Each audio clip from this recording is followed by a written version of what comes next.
Thank you.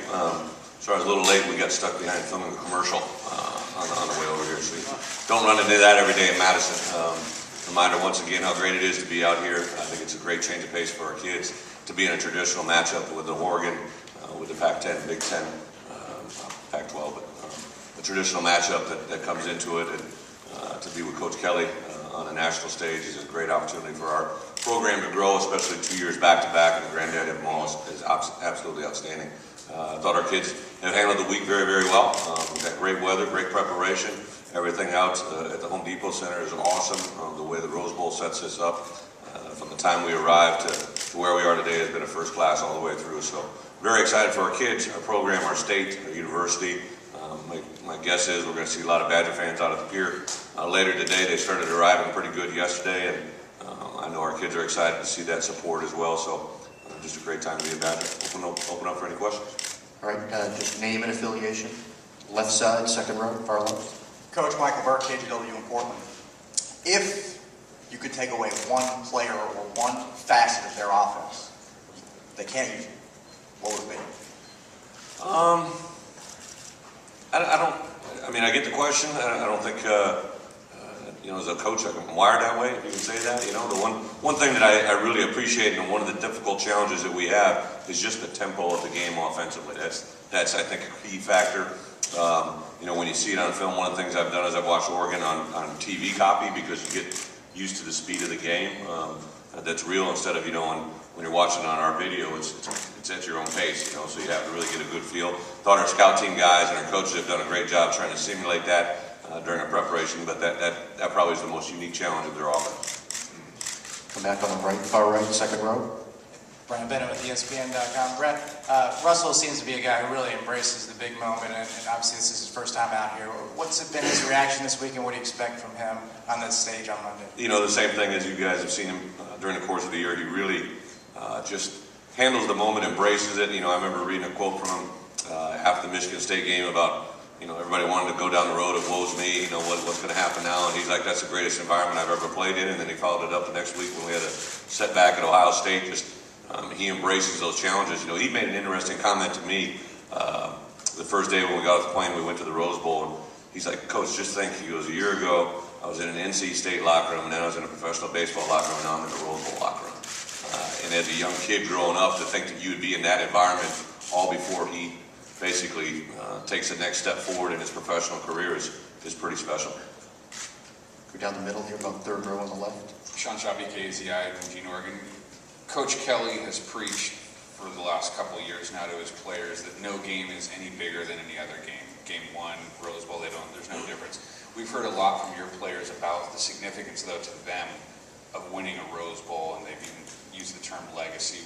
What's the difference between those two philosophies? Well, I get it, and obviously you're making a storyline, which is great. That's what you have to do. But one of the philosophies in our program, if you talk to the Wisconsin media, is how we take a one-a-day approach. It's just a 1-0 mentality, and there is no game bigger than the other game. But to conclude a season, this is what I think you get in on, is this is the feeling that you'll have in your mouth for the next 7-8 months until we get ready for our opener a year from now. So, and the fact that our kids were here a year ago, Oregon was not. I mean, obviously they're in a BCS game, but they were to come back to the same place, the same destination, and to finish it differently, I think is a major thought process in our guys' mind. Not on the same level, but a couple years back, probably my most difficult year in my head coaching career was the year when we went 7-6 and lost to Florida State in a pretty convincing manner at the Capital One Bowl. At the Champs Bowl in Orlando, and then we came back a year later and beat Miami pretty soundly, and our program's really risen from that point forward. And I've kind of gone back to that with the players, especially the seniors that lived through that experience themselves. We're going on the right, back right. Lance Allen from WTMJ TV. Brett, when your head hits the pillow at night at this point of the week, do you sleep sound, or are you more of a worry wart and you have nightmares? You know what? I've kind of, as this thing has gone along, it's such different preparation from a year ago because of the Big Ten championship game and what that entailed, and the awards and the accolades that were coming towards money, and piggybacking with him on some of that stuff. And it's just, life has been insane.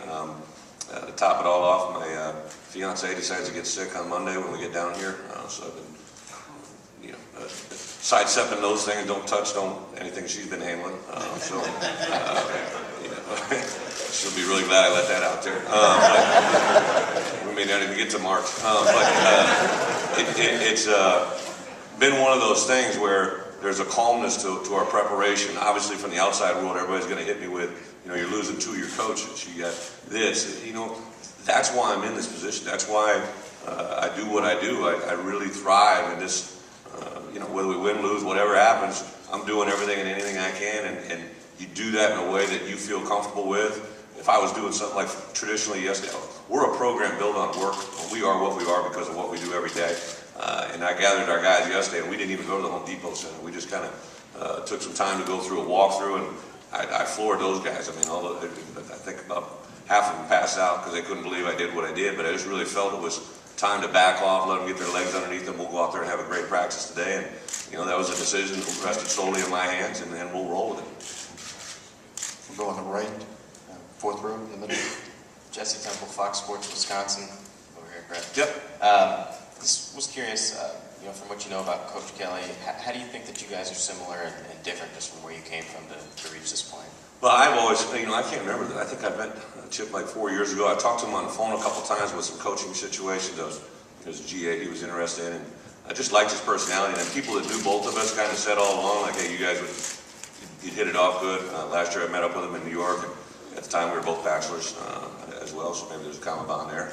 I know there was an article written about that. But I love the fact that, in his coaching pedigree, he just kept working and kept winning and kept having success. And eventually got his opportunity to be on the biggest stage possible and has taken it and run with it. And it seems to me to be a guy that just kind of rolls with the punches like I do, and not a big ego. Whether you got an ego or not, people are going to say I have an ego, whatever. But kind of just, it is what it is. You're here. You're going to play a game. Let's do it and see what happens. We're going on the left side in the back row. Brett, it's Mike, Milwaukee Journal Sentinel. Do you have any idea right now what Monty and Peter might do, or do you have any advice for them in that regard? Yeah, well, we've laid out a plan. This goes back to our bye week. I think as a head coach, I've always got to try to be proactive. Had a number of juniors now that have come out, so I think I've tried to handle it better each time. The thing that I number one want to give them is great information, as best information I can as possible. I think that both of them, when a decision comes down to us after this game, probably are going to tell you that they went both ways at different times. I mean, they're young men that have played football at a level that they're going to have an opportunity to play in the NFL, and every kid that comes into our program hopefully dreams of playing in the NFL, and it's going to become reality. So that neat kind of feeling, I had a great NFL career. It was 6 days. It was awesome. I think their guys will be a little bit longer than that. I couldn't pass my physical, but because of an ACL injury, nothing more than that. But I think both of them are in a position where they've got a good group around them. Pete and his mom, Margaret, I think are very well in tune with what we're saying, as well as trying to get information from the NFL. And then Monty and his parents, I think, are going to make a great decision. We'll get back at the end of the trip on the 3rd or the 4th. I think Monty's coming back with us. Pete's coming back on the 4th. And we'll kind of sit down there probably before that weekend. We have all the way until the 15th, so I would expect a decision sooner than later. Go on the left side, third row, in the middle. Tom Mulhern, State Journal. Brett, you've mentioned previously getting your players to lock in mentally the 48 hours before kickoff. How do you help them do that? Well, I think yesterday, Tom, I took a step kind of in that direction.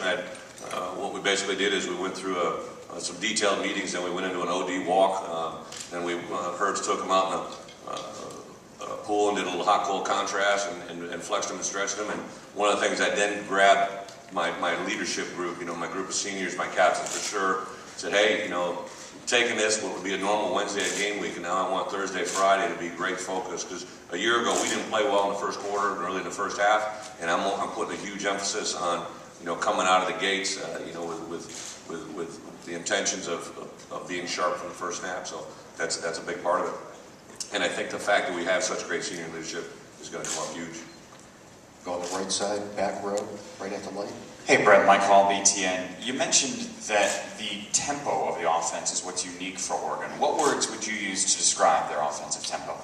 Well, it's very, very sudden. I think that, one of the things you'll see on film is like if a ball's out of bounds, you'll see that center.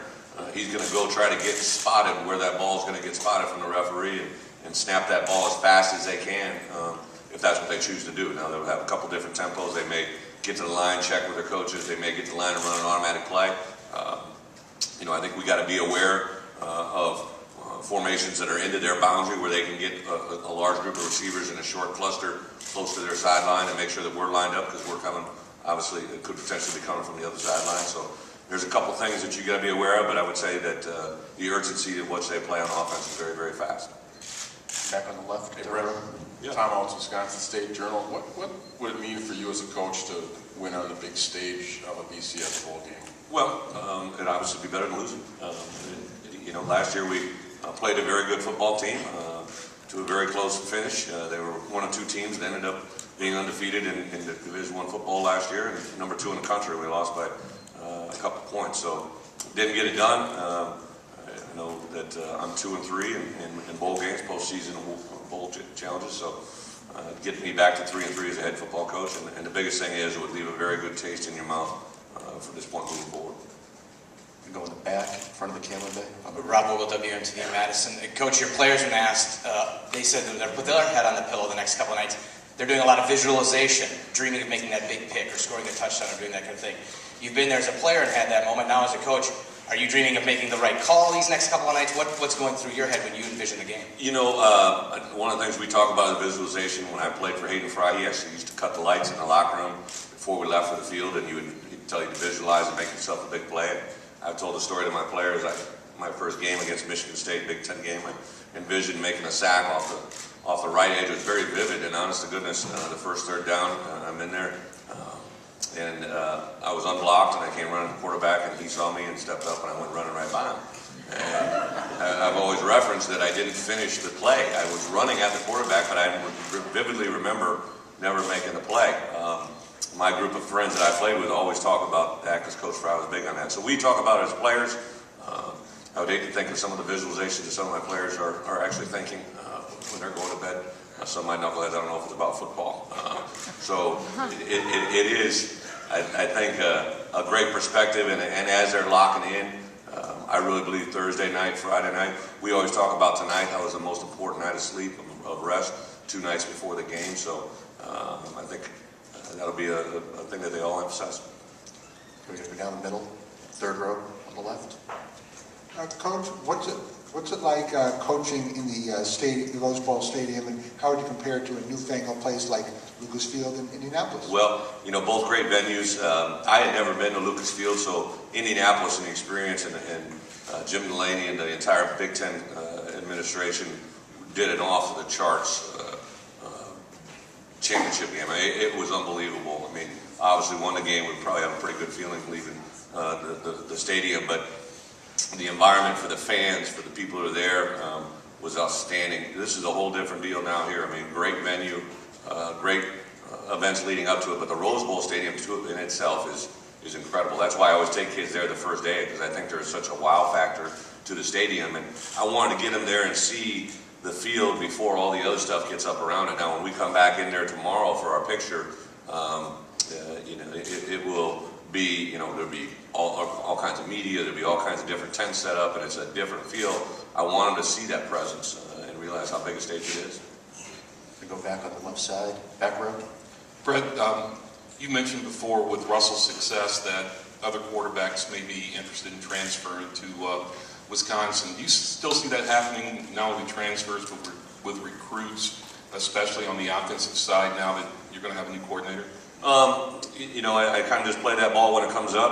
I'm not a big guy in transferring. I think part of the reason Russell had success is because of the locker room that was already there when he walked into it, and that's not made up on a lot of transfers. What I began to experience, even going back the last 2 years, we have a young man that Brock DeSico, who actually was a kid that was out of Pittsburgh area, was very interested in playing tight end for us, but wanted to stay close to home. He left a scholarship to come play for us, and I think that really opened up my eyes just as much as Russell.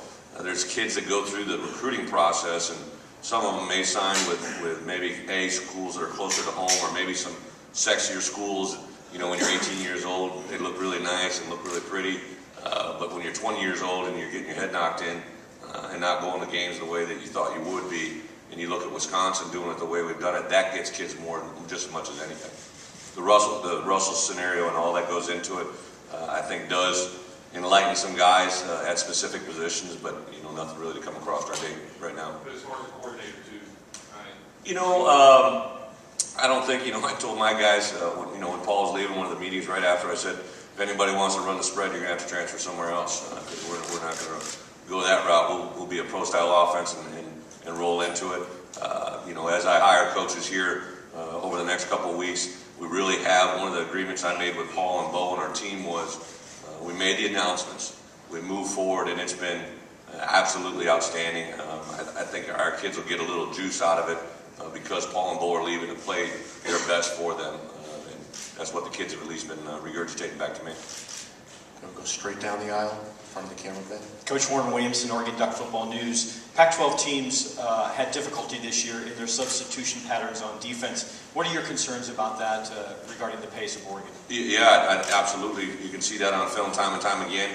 I think the teams that played them well, you really saw minimal issues of that. And, again, when you're playing a conference school, usually the other conference schools aren't real great about giving you good information because they want their conference to represent. But you can see things on film that guys just aren't in position before the ball snap.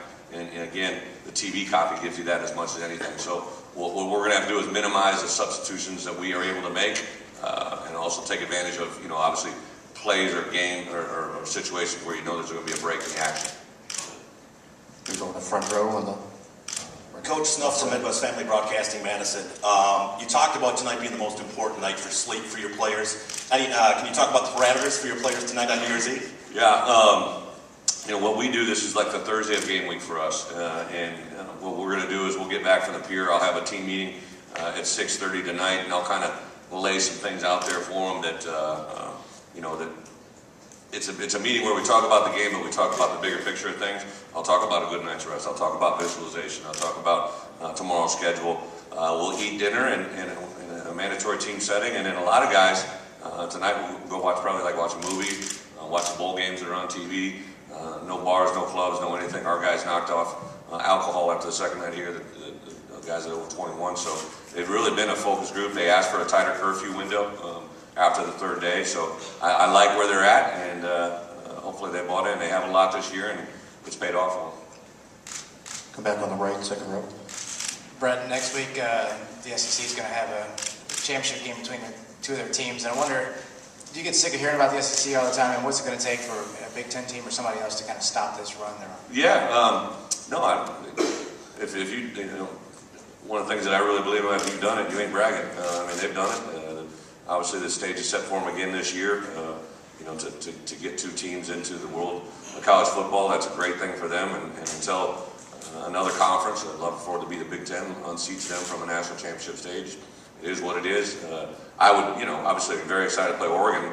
One of the things I thought about going down the stretch was I think we'd be a great matchup for either one of those teams because of the way our offense plays against, obviously, a very good defense, and I'd be excited to have our defense play against their offense. But woulda, coulda, shoulda. If we would have won one of those other two games, we might have been in that position. But I'm excited to be where we're at and move forward. Let's go down the middle, on the left side of the middle line. Yeah. Coach Jake Zivin, KEZI in Eugene. When trying to get a sense of the speed of Oregon both and how fast they play and how fast their guys are, does it help to have the mutual game footage of Oregon State to judge them against those guys that you already saw? Two different ball clubs. I get it, I understand it. They're in the same state, but really, and Oregon State does do kind of a no-huddle type deal, but really two different teams. So it's good film and all the jazz goes into it. I would say Stanford was probably more of a better film for us, and possibly LSU coming out and a couple games from years past. We'll go in the front row, far right. Bottom line, at the end of last year's press conference, J.J. Watt said, with or without me, Wisconsin will be back in the Rose Bowl, better than ever. and the Badgers will win. I guess my question to you is, how much, if any, input have you had from your former players and encouragement, that type of thing? Yeah, JJ has been outstanding ever since he left. We got his little brother back here, and I wish JJ was here. I'd feel a lot better. But he had a great year in the NFL this year. I think JJ is actually going to be here for the game. I've been told John Clay, as well as Lance Kendricks, and some guys whose NFL career or seasons end on Sunday are going to try to fly out here Monday. And I think it's a great. Before I came here, I had never been in an institution where so many former players came back for games and bowl games. I'm walking through the lobby last night. I see Brooks Bollinger. I know John had a list of former players that are out here, and I think it's just a great way to show how much this program has cared for people when they leave. We're going to go on the left side, third row. Brett, if you look at the public relations issues in the Big Ten this year, I don't know if anyone from the conference would admit this publicly, but do you think they're happy to have you representing the conference in this game? I appreciate what you're saying. I'm very aware of obviously all the things that are going around the world of college football, and I think the thing that I love about being out here is I know what we've done to earn to get here, and what other people see or believe or perceive is going to be in their hands. But I think the conference overall, especially moving forward now, is going to hopefully take another step forward. Obviously, Ohio State's already made a great hire in Urban, and the splash that he's had, and the things that hopefully he'll bring to the league. I was very excited to see Michigan get in the other BCS opportunity. I have a great amount of respect for Brody and the way he's kind of gone about and done things. And hopefully moving forward, some of those things will begin to be erased or move away. So